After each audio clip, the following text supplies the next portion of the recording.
Alors ça, c'était le cas de cette multitude d'Égyptiens qui n'étaient pas du tout prêts pour recevoir la Torah et qui voulaient des expériences spirituelles, mais sans avoir à se débarrasser des mauvaises mœurs et des mauvaises habitudes qu'ils avaient. Ils voulaient les deux. Et le péché du veau d'or, c'est la manifestation de cette façon de penser.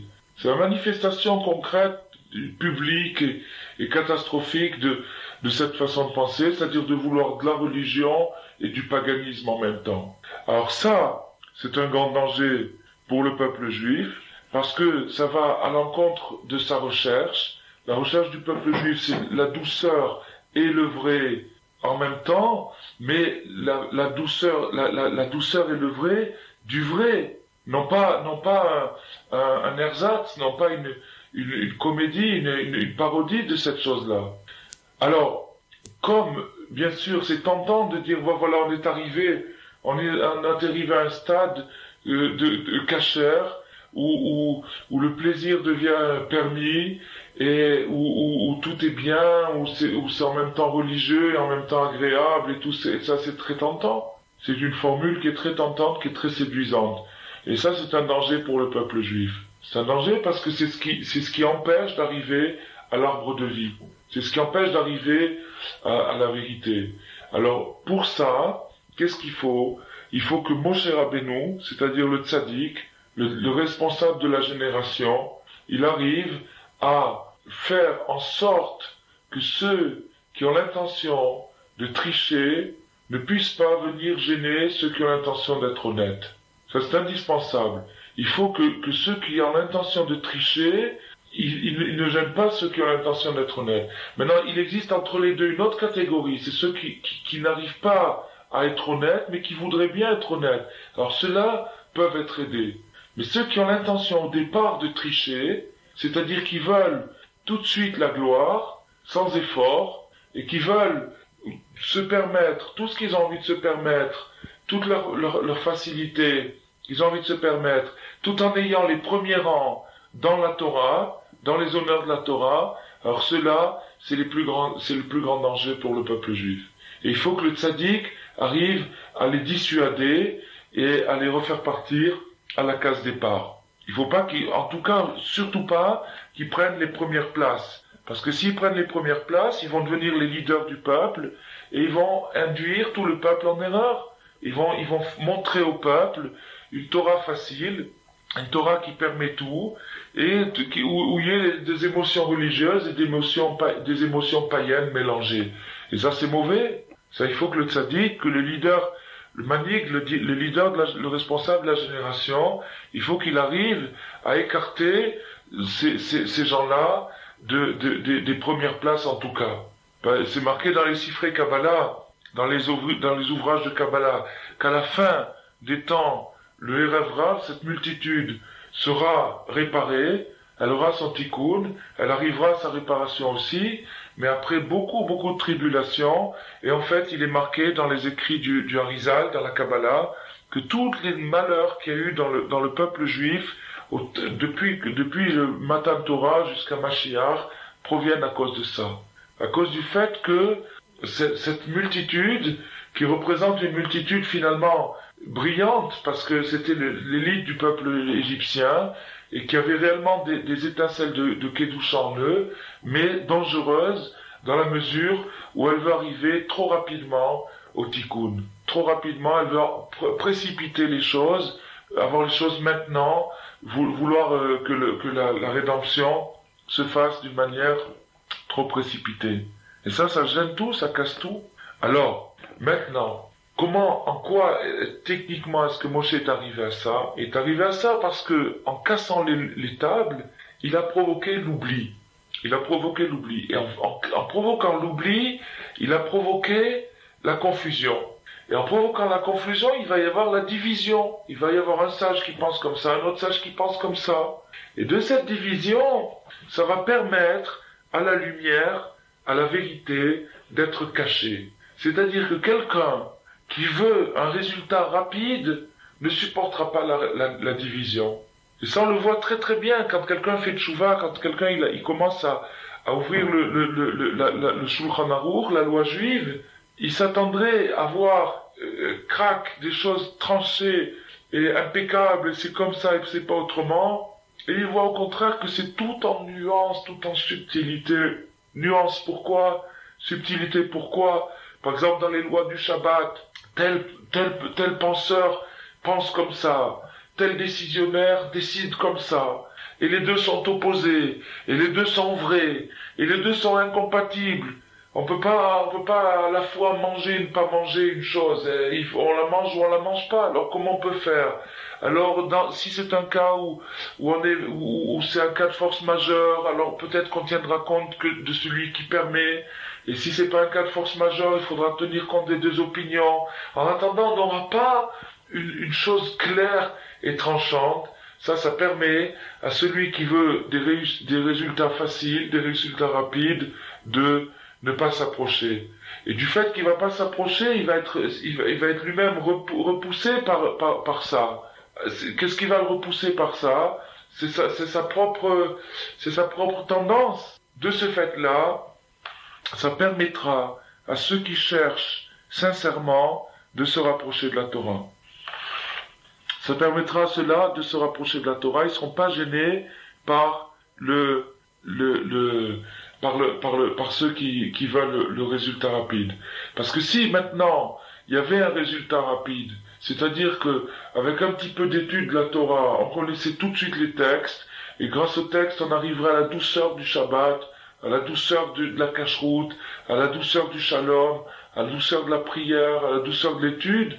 Mais alors tout le monde entier serait d'accord, tout le monde, les gens le feraient par égoïsme. Et Hachem, c'est pas ça qu'il a voulu. Hachem, il a voulu qu'on lutte et qu'on découvre la vérité par l'effort, pour pouvoir acquérir un mérite. Donc qu'est-ce qu'il a fait? Il a inspiré, Moshe Rabbeinu a trouvé la pensée d'Hachem, il a brisé les louchot, il a cassé les tables, et en cassant les tables, il a permis la lutte. Il a permis la lutte, et il a aussi permis que ceux qui sont pas sincères, c'est-à-dire ceux qui veulent tricher froidement, ceux-là soient dégoûtés. Ils soient dégoûtés parce que quand ils vont voir que c'est pas facile, alors ils vont se dire, bon, mais ça vaut pas le coup. Nous, ça nous intéresse une religion qui soit facile, qui soit accommodable, qu'on puisse mélanger avec notre vie quotidienne, mais d'une manière compromise, c'est-à-dire d'une manière finalement assez lâchement. Donc ceux qui veulent se rapprocher de la Torah et qui voudraient arriver tout de suite à la douceur, sans passer par l'amertume, sans passer par la difficulté, alors ils veulent tout de suite avoir des honneurs, de la gloire, tout en conservant leurs vices. Ça fait partie du Erev Rav, c'est-à-dire ça fait partie de la multitude d'Égyptiens qui ont pas tenu compte de la gloire divine et qui ont cherché leur propre gloire à eux, et à cause de ça, ils sont tombés dans cette agressivité négative. Alors, maintenant, quand ils veulent se rapprocher de la Torah, ils veulent se rapprocher de la Torah tout en persistant dans leur orgueil. C'est-à-dire, ils veulent se rapprocher de la Torah, mais encore avoir de l'orgueil. Alors, qu'est-ce qui peut se produire? C'est que, par cette démarche-là, par le fait de vouloir se rapprocher de la Torah, tout en voulant conserver sa gloire et son orgueil, alors ils vont nuire à ceux qui sont sincèrement attachés et qui veulent se rapprocher, en comprenant que pour se rapprocher de la Torah, il faut passer par des phases difficiles, il faut lutter âprement et conquérir sa place. Alors donc, on comprend maintenant que c'est un grand bien d'avoir cassé les louchot, que les tables de la loi étaient cassées, parce que c'est ça qui fait une frontière de défense autour de la Torah, que toute personne qui voudra renoncer à son honneur et renoncer à sa petite gloire personnelle et supporter les humiliations et les vexations qui sont nécessaires pour chercher la vérité. C'est indispensable quand on cherche la vérité d'affronter les vexations. Pourquoi? Parce que le monde entier, la majorité, la vaste majorité des gens ne cherchent pas la vérité, se trouvent agressés par le fait que quelqu'un cherche la vérité, se trouvent ravis à son sommeil, à son confort par quelqu'un qui cherche la vérité, et donc couvre cette personne de honte et de vexation. Et donc c'est indispensable pour la personne qui cherche la vérité de passer par la vexation. Elle est obligée d'être traitée d'imbécile, d'idiot, de fou, d'original, de fanatique, de tous les noms, de toutes les insultes de la terre, d'hypocrite même, et de toutes ces choses-là. Et maintenant, si quelqu'un n'a pas la force de caractère de tenir dans cette phase-là de recherche, qui est une recherche très très très humiliante, c'est-à-dire que quand on est à l'extérieur, quand on est en dehors de la Torah, on se fait des petits honneurs en flattant les gens et en jouant le jeu de la société.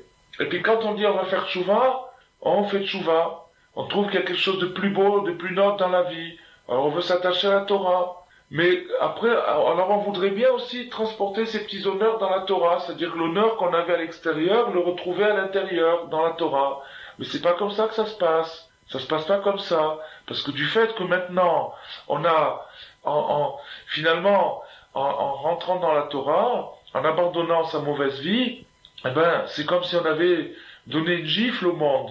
C'est comme si on avait fait une condamnation, une accusation au monde. On avait dit, bon, ben, le monde se conduit pas comme il faut. Puisque voilà, c'est comme ça qu'il faut se conduire. Donc ça, le monde, il pardonnera pas un affront comme ça. Et il va se venger sur nous. En nous vexant, nous humiliant, et c'est ça qu'il faut supporter. Et c'est la condition sine qua non pour devenir un Baal Teshuvah, c'est-à-dire un vrai juif. La condition sine qua non, c'est de subir la honte et la vexation. Et c'est ça le sens de l'exil. Le sens de l'exil, c'est ça. Pourquoi Hachem nous a envoyés en exil? Hachem pouvait très très bien nous garder en terre d'Israël. Il n'avait pas besoin de nous envoyer en exil, et il nous ramènera en terre d'Israël. En attendant, la raison pourquoi on est en exil, parce que l'exil, c'est quelque chose de vexant. C'est quelque chose d'humiliant. Et cette humiliation, par exemple, si quelqu'un il porte un chapeau ou il s'habille comme ceci, il n'est pas comme tout le monde. Il n'est pas comme tout le monde, alors il gêne. Il gêne quelqu'un qui porte, quand il fait 35 degrés et qui fait chaud, qui sort de la synagogue avec son chapeau, ça gêne les gens. Les gens essayent d'enlever le plus d'habits qu'ils peuvent pour avoir le moins chaud, et puis en voilà un qui non seulement il en enlève pas, mais il en rajoute. En plein été, il porte un chapeau. Il gêne. En plus, il porte son chapeau. Pourquoi il porte son chapeau? Il porte son chapeau parce qu'il veut affirmer la divinité d'Hachem. Il veut affirmer qu'il a quelque chose au-dessus de sa tête, qu'il n'est pas le roi, qu'il n'est pas le maître. Donc, il fait une déclaration héroïque de la présence d'Hachem en plein été. Et c'est un héroïsme discret en plus de ça. Alors là, c'est impardonnable. Alors il se fait traiter d'imbécile, il se ferait traiter de Rabbi Jacob et de tout ce qu'on veut parce que ça gêne. Si quelqu'un il n'est pas capable de subir, de supporter ces vexations, alors dès qu'il entend Rabbi Jacob, il enlève son chapeau, il le jette et il retombe dans le complot. Il retombe dans la multitude. Mais s'il arrive, s'il est courageux, et si pour lui ce qui compte c'est le vrai, alors au contraire il va se renforcer grâce à ça. Parce qu'il va savoir qu'il a été prévenu, il va savoir que c'est une phase, que la douceur c'est pas pour aujourd'hui. Il reçoit une petite douceur, un petit rayon de douceur il en reçoit déjà. Mais la grande douceur, le vrai dans la douceur, c'est pas encore pour aujourd'hui. Et celui qui veut la vérité, et qui voit la vérité, et qui se rapproche de la vérité, malgré les peines et les difficultés, malgré les vexations, qui sont indispensables pour arriver à la vérité, alors la condition c'est que il annule sa gloire personnelle complètement, qu'il cherche pas sa gloire personnelle, qu'il subisse les vexations des autres, sans répondre, sans répliquer, et alors à ce moment-là, il arrivera à se rapprocher et à goûter un petit peu de douceur, un petit peu de douceur, un petit peu de vraie douceur. Ça ce sont les mots de Rabbi Nathan. Rabbi Nathan nous fait une promesse qu'il a pu nous faire, parce que ça a été ça, toute sa démarche. Rabbi Nathan a subi des humiliations, il a été en prison, il a été dénoncé, emprisonné par le tsar, il a été emprisonné parce que il cherchait la vérité. Rabbi Nathan, il cherchait tellement la vérité qu'il a mis dans sa maison une imprimerie, et il a imprimé lui-même les livres de Rabbi Nachman, lui-même avec ses enfants, lettre par lettre, il a imprimé les livres, il les a diffusés, et pendant 50 ans, il a écrit lui-même des centaines de livres qu'il a travaillé pour pouvoir nous faire partager cette vérité. Et cette soif du vrai auquel est arrivé Rabbi Nathan dans l'amertume, il était vraiment, vraiment persécuté. Cette soif du vrai à laquelle il est arrivé, il nous a dit, toute personne qui prendra ce chemin, comme lui l'a pris, arrivera à un petit peu de vraie douceur sur terre. Et ça, c'est une promesse merveilleuse. De la fausse douceur, on peut en trouver. On peut en trouver dans tous les prix uniques, dans tous les supermarchés. On peut trouver de la fausse douceur. La vraie douceur, quelque chose qui soit vrai et qui soit doux, c'est quelque chose d'infiniment précieux, c'est comme du diamant, et on peut le trouver, mais à condition d'être prêt à subir des affronts, à subir des insultes de l'extérieur et de l'intérieur, de tout le monde. Pas seulement de l'extérieur, de l'intérieur aussi, de tout le monde. Car même après l'oubli, et après le fait que la Torah a été cachée, et après la division qui provient du fait que les tables ont été brisées, même maintenant, une personne qui veut la vérité peut voir et goûter, même maintenant, un petit peu de la douceur de la Torah. Et Rabbi Nathan nous dit que pour un petit peu de cette douceur qu'on peut ressentir à l'intérieur de notre exil, ça vaut le coup, ça vaut la peine de jeter, de balancer tout le reste, tous les honneurs et tous les plaisirs et toutes les gloires et tous les conforts et toutes les imitations. Ça vaut la peine. Pour un petit rayon de cette douceur céleste, ça vaut la peine de jeter tout le reste. Et si quelqu'un est sincère et qui tient à sauver sa vie et qu'il est prêt à rentrer dans le combat de la Torah, malgré les affronts, malgré les insultes qu'il recevra, alors, qu'est-ce qui fait cette personne-là? Qu'est-ce que cette personne accomplit? Elle répare en vérité la douceur, c'est-à-dire qu'elle répare le problème dans sa racine. Rappelons-nous que la racine du problème, c'était la précipitation, c'était de vouloir la douceur la douceur et le vrai en même temps, mais sans effort, c'est-à-dire la douceur de la gloire, la douceur du plaisir, avec la vérité de la Torah, et ça on a dit tout à l'heure que c'était le paganisme. Ça c'est le paganisme.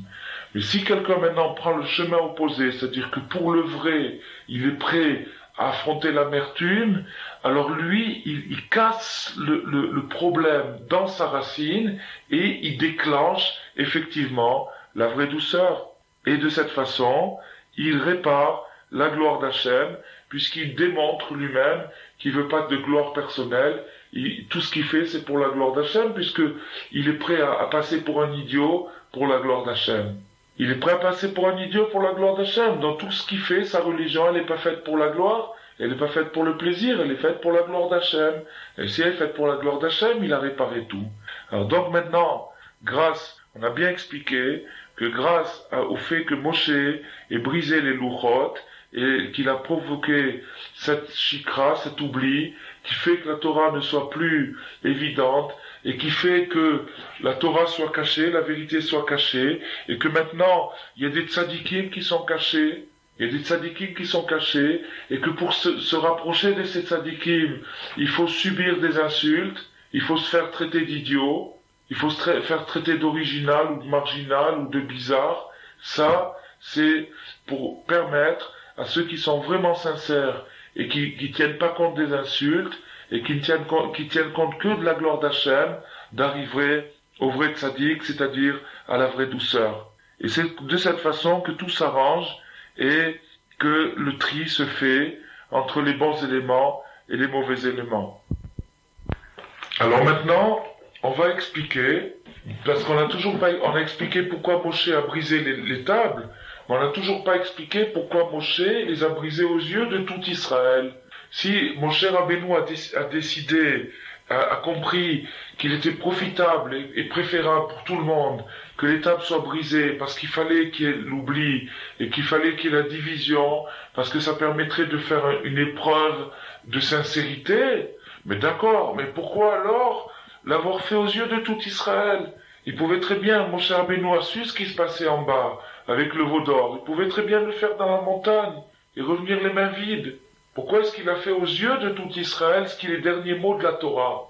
Alors maintenant, Rabbi Nathan va nous donner une réponse extraordinaire sur cette question, en nous disant que quand Moshe Rabbeinu a descendu les tables, comme on a expliqué tout à l'heure, sur ces tables-là, on voyait tout, on voyait l'évidence, on voyait la divinité, on comprenait pourquoi le Shabbat, pourquoi ne pas voler, pourquoi ne pas tuer, la raison la plus profonde.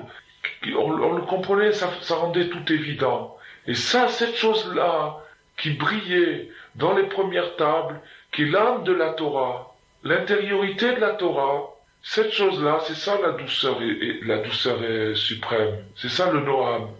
Et donc, quand Moshe Rabbeinu a ramené les tables, qu'il a constaté le péché du veau d'or, et qu'il a vu qu'il fallait faire un tri dans le peuple, qu'il fallait faire un tri entre ceux qui sont sincères et ceux qui ne veulent pas l'être, alors qu'est-ce qu'il a fait Moshe Rabbeinu?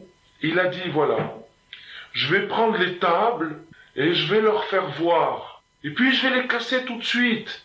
Alors maintenant, celui qui aura vu un petit peu de cette douceur, malgré qu'après il voit la division, malgré qu'il voit après les affronts, les humiliations et l'amertume et toutes les difficultés, il s'est dit ça fait rien. Ça vaut le coup de lutter toute sa vie pour retrouver cette douceur. Parce qu'elle est au-dessus de tout. Elle est sublime. Et puis celui qui veut du plaisir rapide, des choses toutes prêtes, alors celui-là, au contraire, il se dit, oh non, alors si, pour arriver à la Torah, il faut passer par toutes ces complications et des marloquettes et des discussions et ceci et cela, non, alors là, c'est pas pour moi. Et celui-là, il se décourage. Et en se décourageant, c'est dommage pour lui, mais il rend service à celui qui lutte, parce que si en plus il amenait son mauvais esprit parmi ceux qui luttent, il arriverait non seulement à pas être arrangé lui-même, mais à décourager ceux qui veulent lutter. Alors donc il y a un tri qui se fait comme ça, et Hachem arrangera tout le reste autrement. En attendant, Rabbi Nathan nous explique que quand le tzaddik de chaque génération fait la même chose.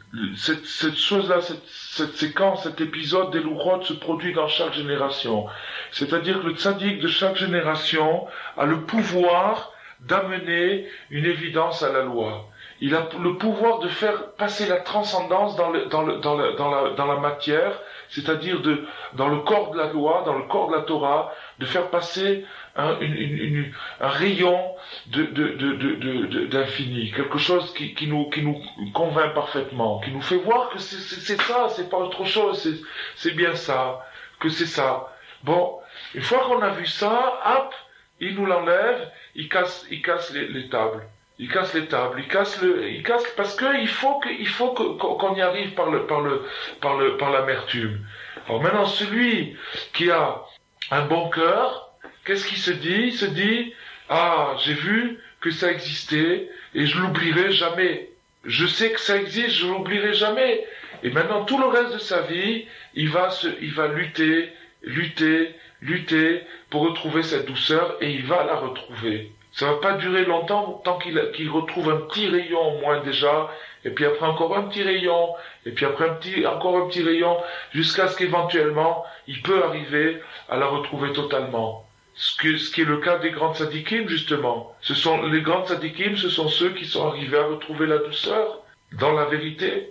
En attendant ceux qui suivent, leurs élèves, eux, partiellement, ils arrivent à capter des petits morceaux, des petits moments de douceur qui leur font voir qu'ils sont sur la bonne route et qui sont des repères sur leur piste et sur leur recherche et pour pas se décourager.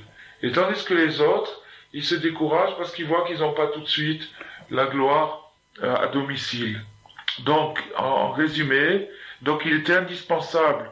On a bien répondu aux deux questions. La première question, pourquoi Moshe Rabbeinu a brisé les tables de la loi?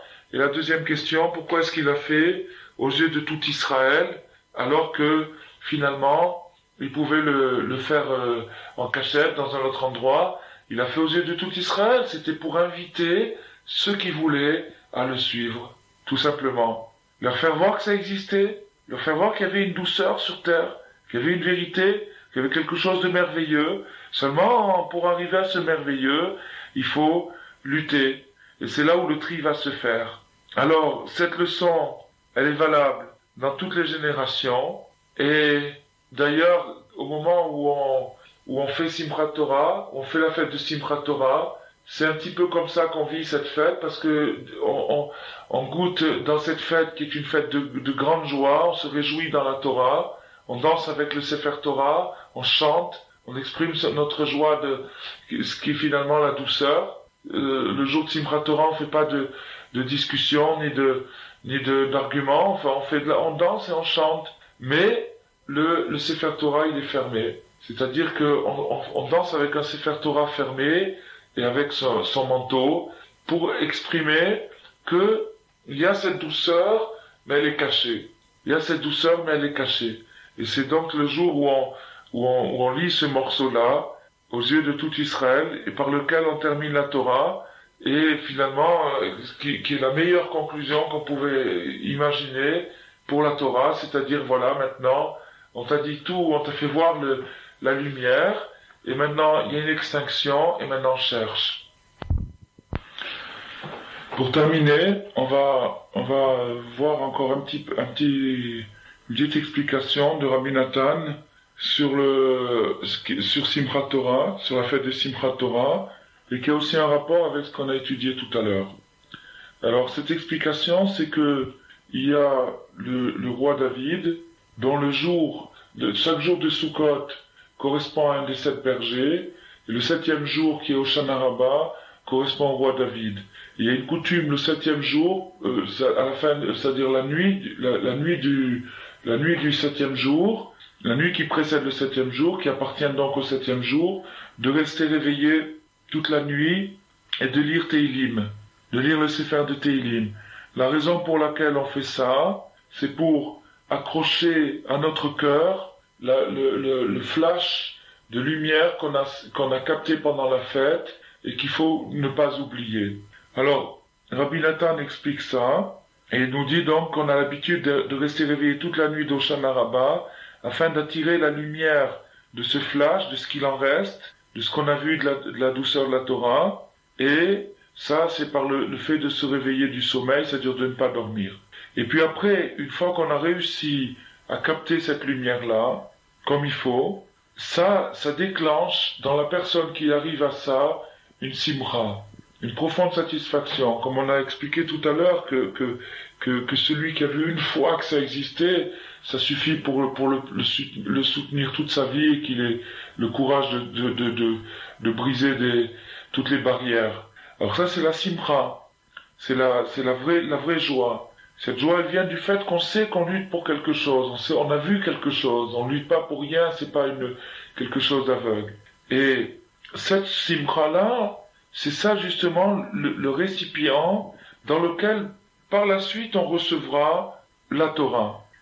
C'est pour ça que à Sukkot, à Hoshana Rabbah et à Simchat Torah, donc il y a Sukkot, Hoshana Rabbah et Simchat Torah dans le déroulement, et à Simchat Torah, on termine la Torah et on la recommence tout de suite pour indiquer que on a réussi à capter ce qu'il fallait capter, c'est-à-dire qu'on a bien capté le message de l'unité. Et quel est le message de l'unité? Ça veut dire que la fin et le début sont enchaînés. Il y a un enchaînement entre la fin et le début. Ça, c'est l'unité. C'est-à-dire que si la fin était coupée du début, alors ça veut dire qu'il y a deux. Il y a le début et il y a la fin. Et quand la fin et le début sont attachés, comme on fait quand on termine la lecture de la Torah, Simchat Torah, on lit la fin de la Torah, les Kol Israël, et tout de suite après, Bereshit. On attache Bereshit avec les Kol Israël. Alors ça indique ce qu'on a dit. C'est-à-dire qu'il y a une unité. Alors cette unité-là, elle est symbolisée par la ronde. Les danses qu'on fait, ça s'appelle des hakafot, c'est-à-dire des rondes. Des rondes qu'on fait autour du Sefer Torah, ou qu'on fait avec le Lulav pendant Sukkot, ou qu'on fait en dansant pendant la fête de Simchat Torah. Dans une ronde, la fin et le début sont attachés. Dans une ronde, il n'y a pas de début. Tout est c'est l'unité. Le cercle, c'est le symbole de l'unité. Et ça, c'est la plus grande simcha qui existe. C'est quand il y a la lumière de l'unité qui apparaît sur terre. C'est ça la vraie simcha, l'origine de la simcha, c'est quand il y a la lumière de l'unité. Qu'est-ce que ça veut dire? La lumière de l'unité, ça veut dire, mettons par exemple, si Chas v'Shalom, quelqu'un il est dans des difficultés, c'est parce que il ne voit pas l'unité. Il ne voit pas que ces difficultés sont attachées au bonheur, à la douceur. Alors il croit qu'il est condamné à une peine, à de l'amertume perpétuelle et sans consolation. Mais s'il sait que cette peine est attachée à la douceur, alors cette unité, cette sensation de l'unité, de ne pas séparer les choses, de ne pas couper les choses, c'est ça qui lui donne de la simcha, c'est-à-dire du bonheur. Et de cette façon, il attache la tête avec le bas, le début avec la fin, et ça c'est le principe, c'est le symbole du cercle, et ce symbole du cercle, c'est le symbole de la danse qui est prophétisée dans le futur. Dans le futur, il est dit que Hachem fera une grande ronde, une grande danse pour les tzadikim, et c'est pour ça que pendant la fête de Simchat Torah, on arrive à capter cette unité dans la Torah. Alors on danse en rond pour symboliser ce qu'on a réussi à capter. Que Hachem nous donne le mérite de capter son unité, de capter la douceur de sa Torah, de se réjouir dans sa Torah, et de bientôt recevoir la Géoula bimera b'yameinu. Amen. Ulechol hayad hachazaka, ulechol hamora hagadol, asher asa Moshe, l'Ené Kol Israël. Ça, c'est le dernier verset de la Torah. C'est la dernière phrase de la Torah qu'on termine à Simchat Torah, à la fête de Simchat Torah. On termine la lecture du Sefer par cette phrase-là, qui signifie « Ulechol hayad hachazaka » et pour toute la main puissante, Ulechol hamora hagadol, et pour toute la peur, la grande peur que Moshe a fait aux yeux de tout Israël. C'est ça la dernière phrase qu'on lit dans la Torah. Alors Rashi nous explique cette phrase en nous disant que la main puissante que Moshe a fait aux yeux de tout Israël, c'est le fait d'avoir reçu les tables de la loi. Ensuite, il nous explique la grande peur, c'est les prodiges et les miracles qui se sont produits dans le désert d'une manière redoutable, fracassante, aux yeux de tout Israël. Rashi nous explique.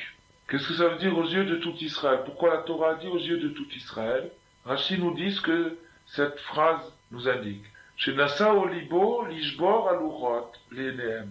Moshe a eu l'idée de briser les tables de la loi aux yeux d'Israël. Au lieu de le faire d'une manière cachée, bien qu'il avait décidé de le faire, au lieu de le faire d'une manière cachée, il l'a fait d'une manière publique.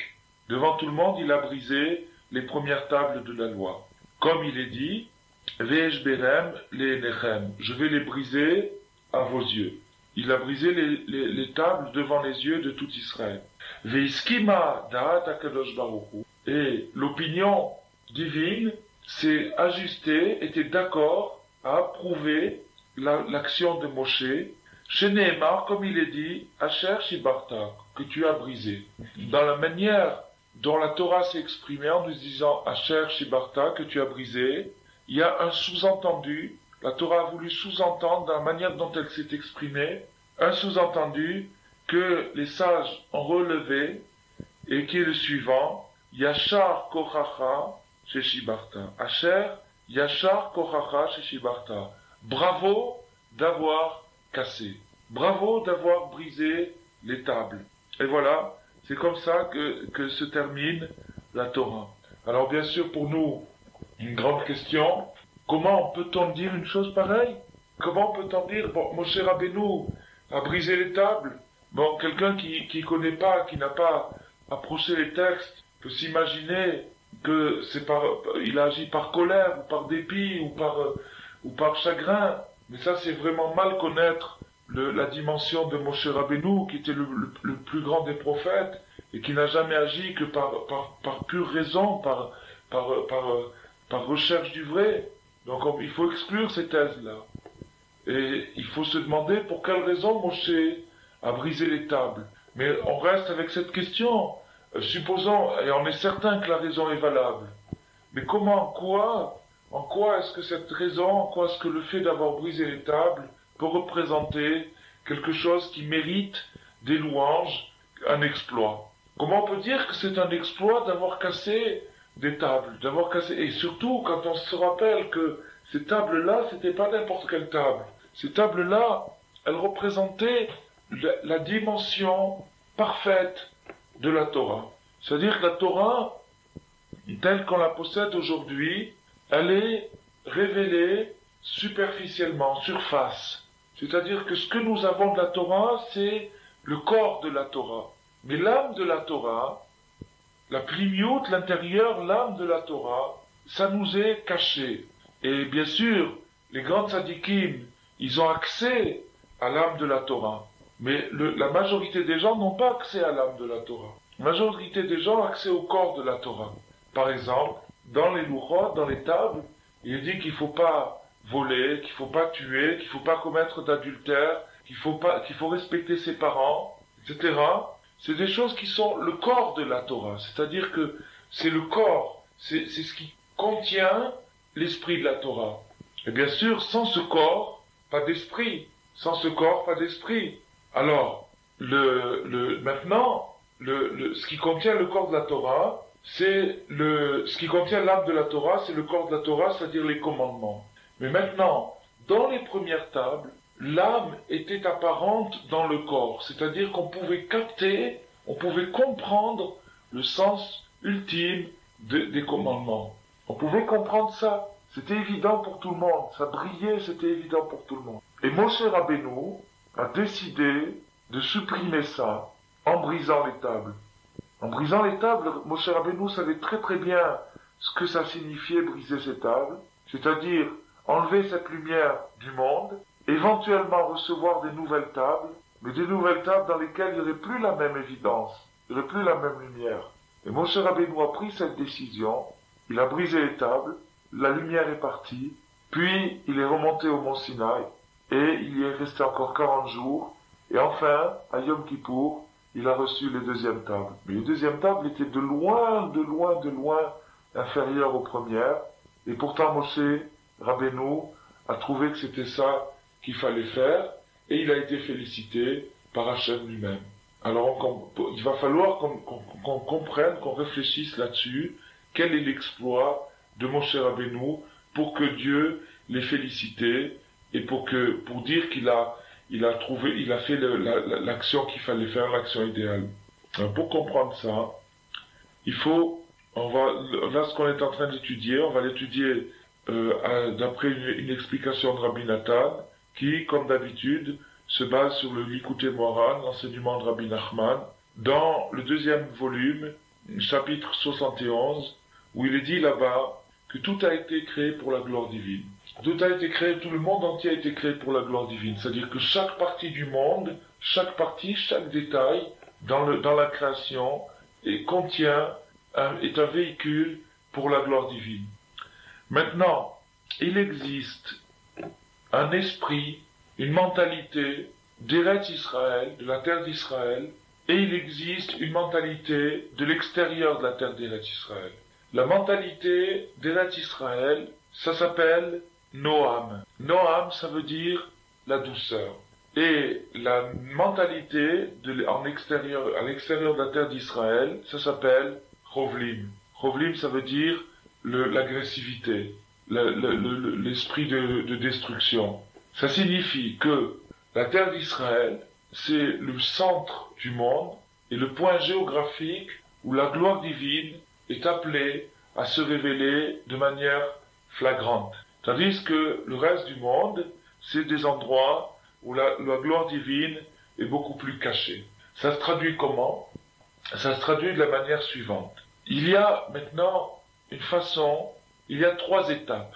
La première étape, c'est de chercher le shalom, la paix, au prix du compromis. C'est-à-dire en se disant, bon, on va être tous d'accord, on va fermer les yeux sur les faiblesses des autres, pour qu'ils ferment leurs yeux sur les nôtres, et on va laisser les choses se faire comme ça, en douce et en cachette, vivre dans le compromis, pour avoir l'harmonie.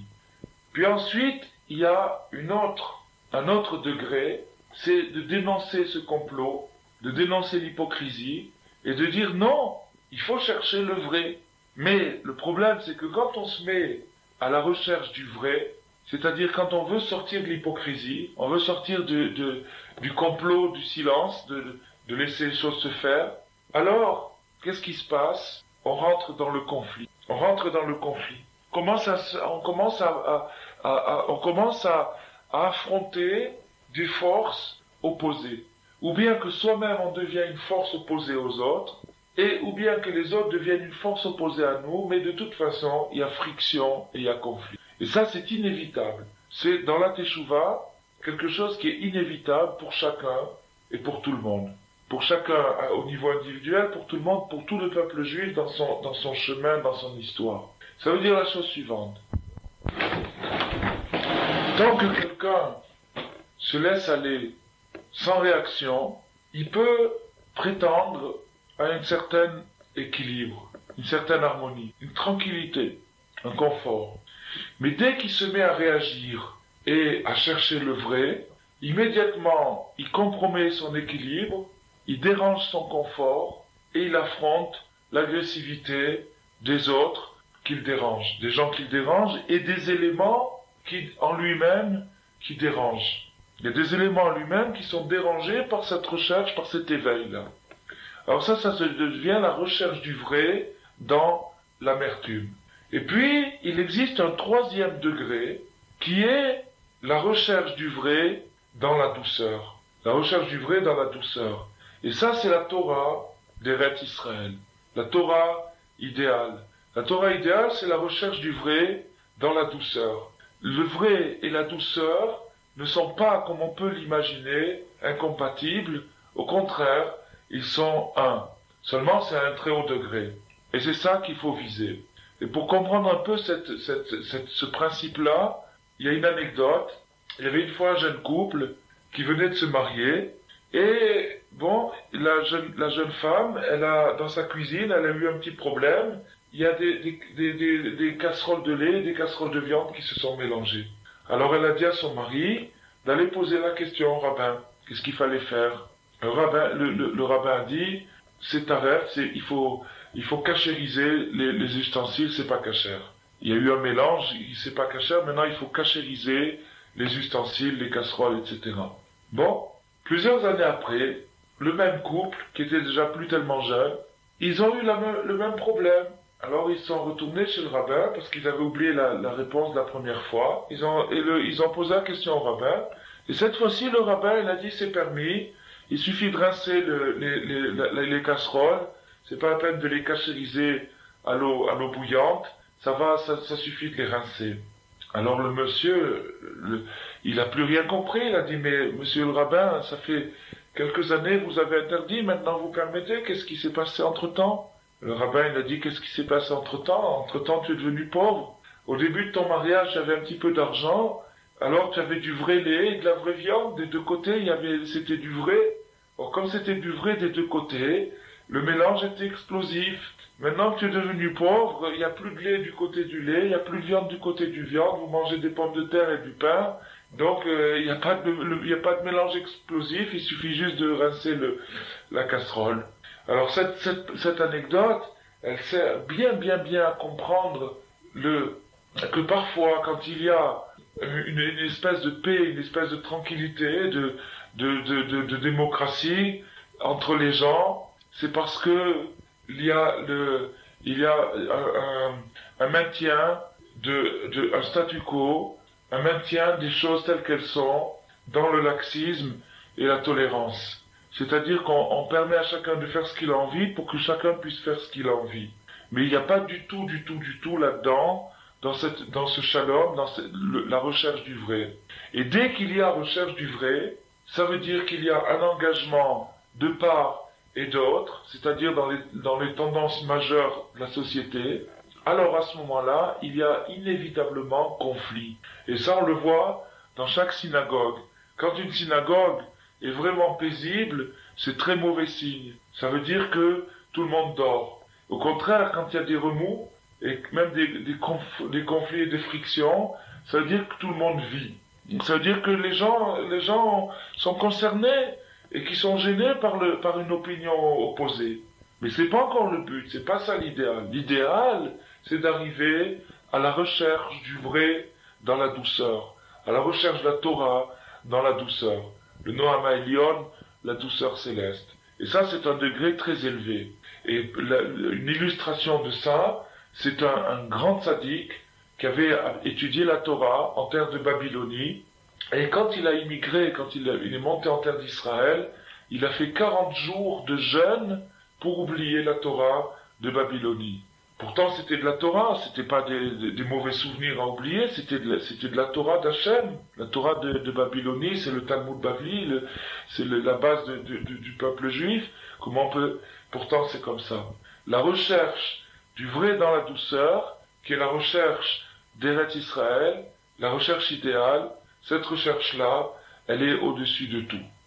Alors donc, grâce à ça, on va bien comprendre l'exploit de Moshe Rabbeinu. Grâce à cette clé qu'on vient d'expliquer maintenant, qu'il existait un esprit qu'il existe tout simplement des gens qui s'en fichent et qui peuvent vivre heureux et vivre dans la paix, mais ça s'appelle pas le vrai shalom, ça s'appelle le statu quo, la tolérance, mais il existe après des gens qui s'engagent dans la recherche du vrai et automatiquement qui rencontrent l'opposition du fait que le vrai contient des milliers d'aspects. Le Harizal, il a dit que le mot émet, qui veut dire le vrai, la vérité, le mot émet, il a une valeur numérique de 441, c'est-à-dire qu'il y a 441 vérités, puis il y a la vérité. Ça veut dire qu'il y a des chemins pour approcher la vérité, et il y a la vérité absolue. Alors maintenant, chaque personne ne peut, un individu moyen ne peut pas prétendre avoir la vérité absolue. Donc même s'il est sincère et loyal dans ce qu'il fait, même s'il est honnête dans ce qu'il fait, donc c'est une façon d'être vrai, d'être dans la vérité, mais il possède pas la vérité absolue. Donc si mettons, prenons un exemple stupide, un sujet de querelle dans une synagogue. Par exemple, est-ce qu'il faut mettre un climatiseur ou pas? Alors, il y en a qui vont dire, le bruit du climatiseur, ça gêne la prière. Et il y en a qui vont dire, la chaleur sans climatiseur, ça gêne la prière. Et les deux, ils ont raison. Les deux, ils ont raison. C'est vrai que le bruit, ça gêne la prière, et c'est vrai que la chaleur, ça gêne aussi la prière. Donc les deux ont raison. Et bon, ça, on l'a pris sur un exemple matériel et de bas étage. Mais quand ça s'élève sur des questions d'halakha, ou très très souvent dans la halakha, il y a deux façons de voir, et les deux façons de voir sont exactes, mais elles s'excluent, elles s'opposent. Alors là, ça crée vraiment des problèmes, et des vrais problèmes. Vraiment comme le lait et la viande, des frictions explosives. Alors maintenant, il faut comprendre pourquoi. Pourquoi c'est comme ça. Alors la vérité, c'est comme ça. C'est que Moshe Rabbeinu, il a brisé les tables de la loi. On revient donc maintenant à la question qu'on a posée au départ. Pourquoi est-ce que Moshe Rabbeinu a été félicité pour avoir brisé les tables de la loi aux yeux de tout Israël? La raison, c'est la suivante. Pourquoi est-ce que Moshe, à la suite de quelles circonstances Moshe a-t-il brisé les tables? À la suite du veau d'or. Le veau d'or, comment s'est-il produit? À la suite de la montée avec Israël d'une multitude qui s'appelait Erev Rav. Et cette multitude, c'était l'élite du peuple égyptien. Les savants, les docteurs, les artistes, les penseurs, les écrivains, toute l'élite du peuple égyptien s'est liée au peuple juif. Quand ils ont vu les merveilles que Moshe Rabbeinu a fait, ils ont voulu joindre le peuple juif et le suivre vers le Sinaï. Seulement, bien que ce peuple égyptien qui a suivi le peuple juif a été encouragé par Moshe, parce que Moshe Rabbeinu a voulu leur ouvrir la porte du tikkun, la porte de la réparation, de la guérison, malgré ça, Moshe a commis une erreur. Parce que la particule, la parcelle, l'étincelle de raison qu'il y avait dans ces gens-là n'était pas suffisante par rapport à leur façon à leur mœurs, à leur façon de vivre. C'est-à-dire que leur façon de vivre, la façon émotive, la façon viscérale de sentir la vie, de vivre la vie, était plus forte que la particule, l'étincelle de Kedusha, l'étincelle transcendante qu'il y avait en eux. Et donc, le conflit étant inégal, c'est la partie basse qui a gagné, et lorsque ce peuple de Erev, cette multitude qui a suivi le peuple juif, s'est trouvé au pied du Sinaï, la pression a été tellement forte, la pression contre eux-mêmes, c'est-à-dire qu'ils se sont sentis tellement frustrés par rapport aux mœurs qu'ils avaient, par rapport à la façon de vivre qu'ils avaient antérieurement, c'est-à-dire le laxisme et la tolérance, la débauche, qu'ils ont carrément éclaté. Ils ont éclaté. Et comment ils ont éclaté? Ils n'ont pas pu éclater d'une manière grossière, c'est-à-dire dire, bon ben, on va se permettre de faire ce qu'on faisait avant. Non.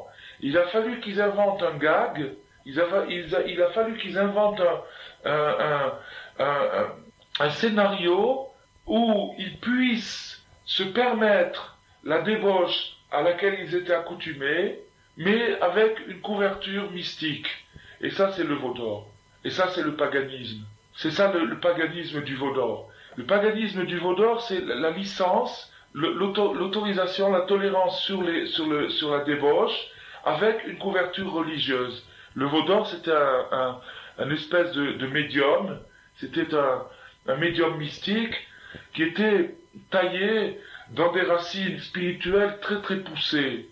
En vérité, pourquoi c'était un veau et pas autre chose, et pas un oiseau ou quelque chose d'autre? Parce que ça faisait appel à certaines parties de la Merkaba, ça faisait appel à des parties spirituelles très très précises qui dénotaient, qui démontraient une recherche spirituelle raffinée. Mais néanmoins, c'était faux, c'était mensonger. C'était mensonger dans la mesure où le but de l'opération était uniquement de permettre la débauche publiquement. Et ça, c'était le Erev Rav, c'est-à-dire la multitude qui a suivi Israël. Alors maintenant, non seulement Israël n'a pas réussi à élever cette multitude, Israël n'a pas réussi à donner à cette multitude la sagesse d'attendre le tzaddik, qui est Moshe Rabbeinu, qui était dans la montagne et qui devait ramener les premières tables, mais au contraire, c'est la multitude, le Erev Rav, qui a séduit tout Israël et lui a fait partager son péché, le péché du veau d'or. Alors quand Moshe Rabbeinu a vu ça, quand il a vu la catastrophe, la débâcle, quand il a vu que les forces négatives qui se trouvaient dans la multitude avaient eu raison, pas seulement des étincelles de pureté qu'il y avait dans la multitude elle-même, mais aussi d'Israël, alors à ce moment-là, Moshe Rabbeinu a compris que la meilleure chose à faire maintenant, c'était de briser les louchot, c'est-à-dire de supprimer l'évidence de la Torah. Supprimer l'évidence de la Torah, c'est-à-dire maintenant, Moshe Rabbeinu a pris conscience que c'était pas le moyen de réparer le monde, c'était pas en déclamant, en révélant une Torah absolument évidente qui n'aurait plus laissé le moindre doute à personne, mais au contraire, en provoquant l'oubli. La Gemara nous apprend que par le fait que Moshe Rabbeinu a brisé les tables, il a déclenché l'oubli. L'oubli, ça veut dire que le manque d'évidence, c'est-à-dire que si on arrivait à se rappeler ça veut dire qu'il y aurait une lumière, une évidence flagrante. Et maintenant qu'il y a l'oubli, on n'arrive plus à se rappeler. Et à cause de l'oubli qui a été le produit de l'action de Moshe Rabbeinu a cassé les louchot, il a cassé les tables, et en cassant les tables, il a créé l'oubli. Il a fait que la Torah s'oublie, il a fait que la Torah soit pas évidente, il a fait qu'il faille chercher très très très âprement avant de trouver la vérité. Alors, le résultat, la conséquence de cette action, c'est la marloquette. La marloquette, ça veut dire la division. Le résultat du fait que Moshe Rabbeinu a brisé les tables, c'est que ça va créer la division. La division, ça veut dire quoi? Ça veut dire que le vrai ne sera plus dans une seule place. Le vrai sera dans plusieurs places. Le vrai sera fractionné. Division, ça veut dire que c'est une entité qui se fractionne en plusieurs morceaux. C'est ce que ça veut dire la division. Mais maintenant, il y a la division d'une manière négative, la division d'une manière positive. La division positive, c'est la marloquette chez Bigdusha. C'est-à-dire la division qui oppose les sages, les tzadikim. Les tzadikim, comme on le voit, toute la Gemara est basée sur ça, sur des divisions, c'est-à-dire sur des points de vue qui s'affrontent, qui sont en conflit, qui s'opposent et qui cherchent le vrai. Et bien, maintenant, d'où vient cette division? C'est de la perte d'évidence. Si on se rappelait ce qui avait marqué dans la Torah, dans les premières tables que Moshe Rabbeinu a données, il n'y aurait plus du tout de conflit, il y aurait plus tout le monde serait d'accord. Où est-ce que se passe la division? Où se passe la marloquette? Au niveau de l'approche, c'est-à-dire que il dit que c'est pas un des tzadikim dit c'est par ce chemin qu'on arrive à la vérité, et l'autre dit c'est par ce chemin qu'on arrive à la vérité. Ou bien l'un dit ce qui est sous-entendu par ce mot c'est telle chose, telle idée, et l'autre dit non, ce qui est sous-entendu par ce mot c'est telle idée. Mais comment ça se fait qu'ils peuvent être en opposition? Parce que ni l'un ni l'autre n'a accès à la mémoire absolue. Alors ils essayent, chacun, avec toute leur force et toute leur sincérité et toute leur honnêteté, à retrouver cette vérité, et chacun retrouve une partie de la vérité, mais cette partie de la vérité, elle est absolument vraie, mais elle n'est pas complète. Alors, donc, la marloquette, la division, provient de l'oubli, c'est-à-dire de la perte d'évidence, et c'est pour ça que toute la Torah maintenant, la Torah orale, qui est l'essentiel de la Torah, toute la Torah, elle est basée sur la division, sur des conflits, sur des argumentations. Alors maintenant, en quoi est-ce que cette division de Kedusha, cette division positive, en quoi est-ce qu'elle est positive? En quoi est-ce qu'elle aide les choses? En quoi est-ce que ça répare la faute du veau d'or? En quoi est-ce que c'est un exploit, le fait d'avoir brisé les tables? La réponse est la suivante. C'est que il n'est pas possible de résoudre un problème si ce n'est lorsqu'on remonte à la racine profonde du problème. Chaque problème a sa racine. Et le problème est un aboutissement de la racine. Comme un fruit, c'est un aboutissement de la racine d'un arbre. Donc maintenant, la mentalité dont on parlait tout à l'heure, qui était la mentalité de conflit, la mentalité d'agressivité, elle a une racine, elle a une origine. Et l'origine, c'est le fait que dans la recherche du vrai, il est indispensable d'avoir une certaine agressivité. Puisque lorsque j'ai découvert un point, et donc je suis sûr que c'est ce point-là, et que c'est vraiment ça, j'ai pas le droit de garder ça dans mon tiroir, j'ai pas le droit de le cacher, je dois l'exprimer, je dois l'affirmer. Et dès que je vais me mettre à l'exprimer, à l'affirmer, ça va rentrer, ça va gêner des gens. C'est ce qui se passe pour un Baal Teshuva, quand quelqu'un il fait Teshuva, il gêne son entourage. Il amène une vérité, il trouble la tranquillité, la fausse tranquillité des gens qui l'entourent, et même en lui-même, il gêne des choses, Et donc, il a rompu son équilibre et l'équilibre de de son environnement. Mais ça, c'est indispensable. Il faut passer par là. Alors donc maintenant, quand on veut, mais c'est pas le but. C'est une phase dans la vie. Le but, c'est d'arriver à la recherche du vrai dans la douceur. En attendant, quand on veut réparer la marloquette, quand on veut réparer la division, le conflit, la guerre, il faut remonter dans son origine, et l'origine de toutes les divisions qui existent dans le peuple juif, au niveau des chitotes, au niveau des tendances, au niveau des opinions, au niveau des façons de concevoir la Torah, elles proviennent toutes du fait que les premières tables ont été brisées. Parce que, donc, c'est ça ce qui a provoqué la division. Alors maintenant, il nous reste encore à voir en quoi est-ce que cette division est profitable. Parce que finalement, au contraire, il aurait mieux valu qu'on ait des tables brillantes et que sur ces tables brillantes, on voit la vérité absolue, sans aucun doute, qu'il n'y ait plus du tout de place pour interprétation à droite ni à gauche, et que ce soit vraiment ça parle par soi-même, et qu'il n'y ait pas du tout de possibilité de penser autrement, ni d'être en conflit avec quelqu'un d'autre. Alors pourquoi est-ce que Moshe Rabbeinu a brisé les tables, et pourquoi est-ce que ça représente une grande action? Alors, pour comprendre ça, il faut résumer ce qu'on a dit. On a dit que il existait une recherche de la vérité qui se passait dans l'amertume, c'est-à-dire dans le conflit, dans la division. Puis il existe une recherche de la vérité qui se passe dans la douceur, et ça c'est l'idéal.